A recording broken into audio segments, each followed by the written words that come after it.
بالنسبه للناس اللي هي غيرت رايها بعد كده، انا ما بحسبهاش من الجمهور بصراحه اللي هو متمسك باي نادي. تمام. عموما يعني انت معترض على النسبه تقصد اللي بالنسبه معترض على النسبه، لان الناس اللي هي غيرت رايها دي كمان شويه برضه هتغير رايها. تمام. طب تحب تتكلم في حاجه ثانيه يا منعم؟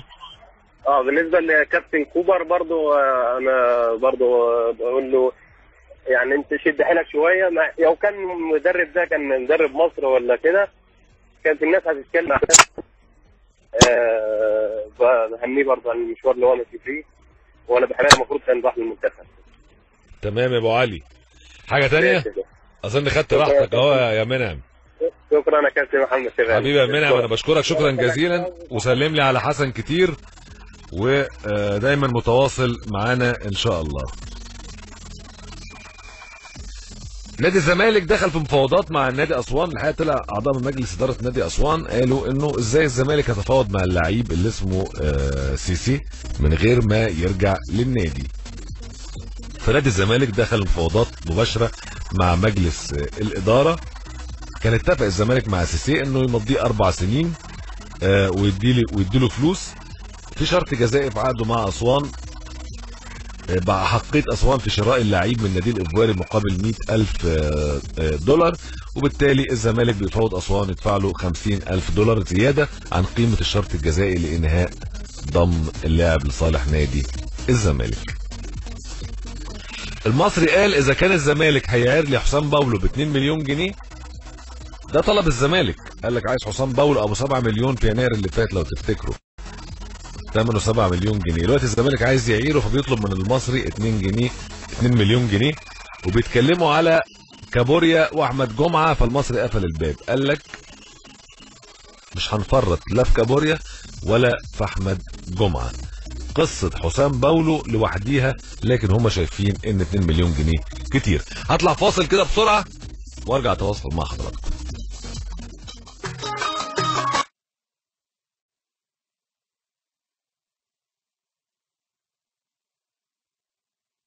يعني بقى بعض التقارير الصحفيه الانجليزيه بتقول ان نادي ليفربول الانجليزي هيرفع عرضه من اجل التعاقد النهائي مع محمد صلاح 50. مش عارف الكلام مش عايز يطلع. لاعب نادي روما، ده اللي قالته ذا صن البريطانيه، ان ليفربول هيرفع عرضه ل 40 مليون جنيه استرليني لضم محمد صلاح، ومن المتوقع ان يعلن الفريق الانجليزي عن ضم اللاعب خلال 48 ساعه.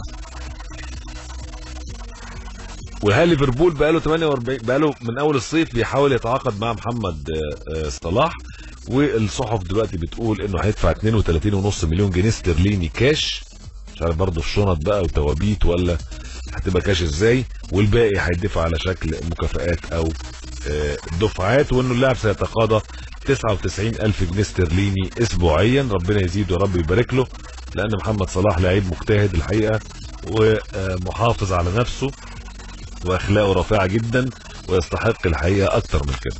معايا حسن. صباح الخير يا ابو كباتن. صباح النور.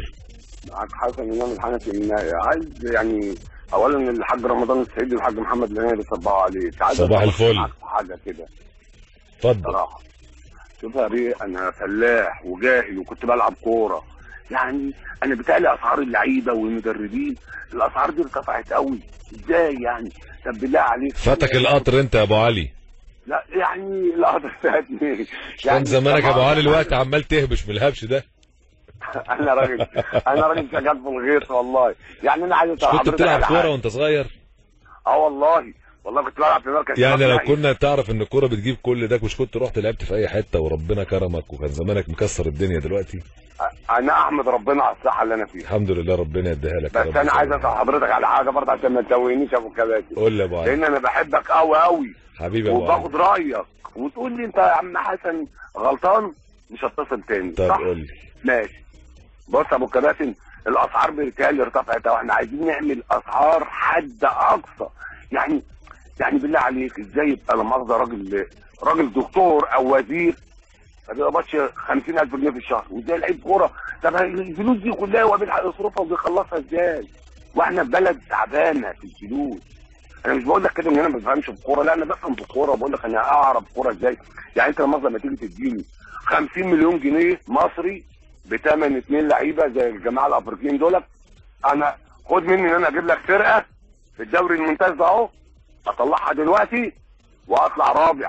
مش هقول لك اولا. بقول لك يا ابو علي انت هتعمل لي زي خلاليو في فيلم 4-2-4. لا يا بيه جلاليو يا بيه، وانا بتكلم لمؤاخذه جلاليو. استنى بس يا حسن بس الفلوس دي كلها يا بيه والايجار ده كله. استنى بس يا ابو علي. ابو علي اولا الموضوع مش سهل انك تكون فرقه وتخش دوري وتكسب كمان مركز رابع، دي مساله مش سهله زي ما انت متخيل. انا بقول لحضرتك انا عارف ان مش سهل. الكوره كمان بص الكوره حتى لو طلعت ممتاز، الكوره هي مش مجرد 11 لعيب بيعرفوا يلعبوا يترموهم في الملعب فيكسروا الدنيا. الكوره في النهايه برضو لها نظام ولها سيستم ولها تكتيك ولها لياقه بدنيه، واللياقه البدنيه دي مبنيه على علم معين، فيها مهارات، فيها اجهزه فنيه، فيها نظام غذائي، فيها جهاز فني. انا عايز اسال حضرتك على السيستم ده بقى يتعمل ازاي؟ ما انا هكمل لو كل واحد اشتغل في شغلانه واحده. ما انا هكمل. انا هكمل لك اهو. اما بس حكايه اللعيب اللي ثمنه 15 مليون و20 و30 مليون دي قيمه تسويقيه.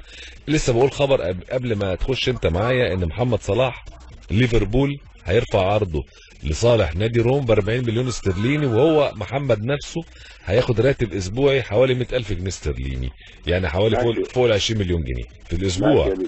ليفربول ده لا مؤاخذه يسمح ليه؟ يسمح ليه ليفربول؟ لا ما فيش حاجه اسمها كده، في حاجه اسمها عرض وطلب، في حاجه اسمها بيزنس. انت بتروح تشتري شقه النهارده في مصر الجديده ولا في المهندسين غير ما بتشتريها مثلا في باب الشعريه او في باب اللوق.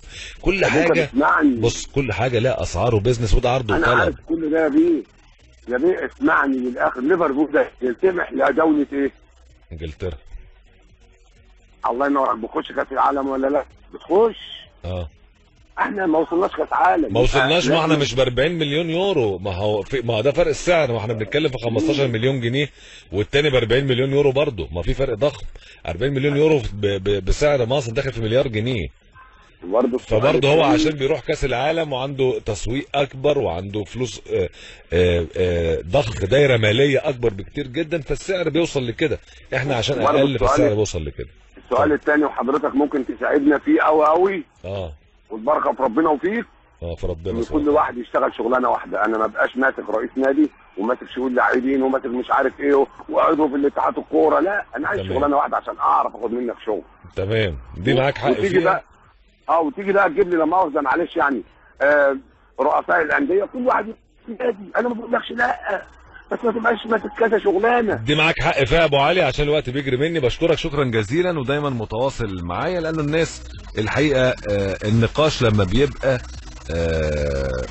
هات وخد وفي ثقه بتطلع منه بنتيجه. هو الراجل على في حدود مفاهيمه بيتكلم ان الاسعار كتير. احنا بنحاول نقول انه ده عرض وطلب، وانه كل ما بتكبر الرقعه الماليه للسوق الكوره في مصر او في اي دوله كل ما المكاسب على فكره بتبقى اكبر. حد يقول لي ازاي؟ يعني النهارده اللعيب بعد ما كان ب 2 مليون بقى ب 15 مليون تقول لي مكاسب اكبر؟ اقول لك لان كل ما تضخوا فلوس اكتر، كل ما الاستثمار في الرياضه بيكبر وفي الكوره بيكبر، كل ما الناس تشتغل في المجال نفسه اكتر، عدد الناس اللي بتشتغل بيبقى اكتر، كل ما تبقى مرتباتها اكبر.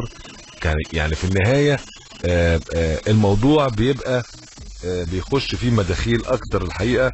وان كره القدم دلوقتي هي مش قصه ان مين يشوط ومين يجيب الجول والكلام ده. الكوره دلوقتي بقت بيزنس كبير جدا. محمد عبد الشافي لاعب الاهلي جده السعودي بيقول الحقيقه ان كل الشائعات اللي بتتكلم عن رحيله عن النادي الاهلي غير صحيحه ولا تستحق الرد، وان هو متعود من السنه اللي فاتت على الكلام اللي زي كده. هو الحقيقه لم يفكر في مغادره اهلي السعودي، وان اداره النادي ما بلغتوش باي قرار، فبالتالي هو مستمر مع الفريق. معايا ياسر. طيب الخط قطع ياسر. الحقيقه خلاص انا بختم الحلقه دي. كانت اخر الاخبار مفترض بالنسبه لنا، لانه عندي اخبار هتبقى عن كاس القارات الحقيقه هتنطلق يوم السبت الجاي على ما اعتقد، لكن هبتدي ناخدها بقى من اليومين الجايين، وهنعمل زي ملفات كده او ارقام كتير عن كاس القارات والمشاركين ومواعيد الماتشات والجداول والتاريخ والجغرافيا وكل شيء. اخر حاجه دي كانت عندنا. بشكركم مستمعينا الكرام. بكره ان شاء الله في تمام الساعه 10 الصبح حلقه جديده من الاخر مع محمد شبانه، وصباحكم زي الفل.